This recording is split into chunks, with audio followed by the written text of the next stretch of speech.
আজকে আপনাদেরকে খুবই সহজ উপায়ে তৈরি করে দেখাবো মেজবানি গরুর মাংস।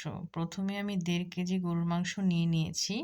দিয়ে দিয়েছি টক দই। এবার আমি এসিআই পিওরের মেজবানি গরুর মাংসের মশলাটা ব্যবহার করব। যেহেতু আমি ১.৫ কেজি গরুর মাংস ব্যবহার করছি, সেক্ষেত্রে আমি প্যাকেটের ৩ ভাগের ২ ভাগ মশলা দিয়ে দিলাম। দিয়ে দিচ্ছি স্বাদ মতো লবণ। দিয়ে দিচ্ছি আদা বাটা, রসুন বাটা। গরুর মাংসে আদা বাটা, রসুন বাটাটা একটু বেশি পরিমাণেই লাগে। দিয়ে দিচ্ছি জিরা বাটা। ১ কাপ পেঁয়াজ কুচি দিয়ে দিচ্ছি।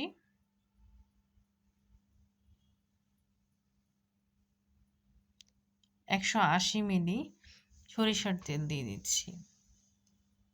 মেজবানি গরুর মাংসটা সরিষার তেল দিয়ে রান্না করলে বেশ মজার হয়।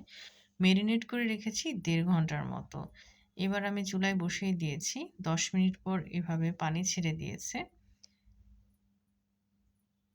এবার একটু নেড়েচেড়ে নিব। অনেক সময় হয় যে অত বেশি কষিয়ে রান্না করতে মন চায় না।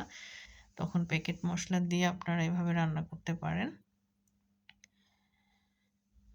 ৩০ মিনিট জোরে জাল দিয়ে রান্নাটা করেছি। পানিটা ছেড়ে এসেছে। মাঝে মধ্যে আমি এভাবে নেড়েচেড়ে দিয়েছি যেন নিচে কোনোভাবেই না লেগে যায়। ৩০ মিনিট হাই হিটে রান্না করার পরে আমি লো টু মিডিয়াম হিটে রান্না করেছি ১ ঘন্টার মতন। অনেকটা পানি ছেড়ে এসেছে। আমি কোনো পানি ব্যবহার করিনি। এগুলো সব মাংস থেকে পানি ছেড়ে এসেছে। কালারটা সুন্দর চলে এসেছে ১ ঘন্টা পর। এবার আমি লো ফ্লেমে আরও আধা ঘন্টা জাল দিয়ে নিব। সবশেষে দিয়ে দিচ্ছি কাঁচামরিচ। আপনারা চাইলে শুকনা মরিচও ব্যবহার করতে পারেন। ব্যাস তৈরি হয়ে গেল মেজবানি গরুর মাংস।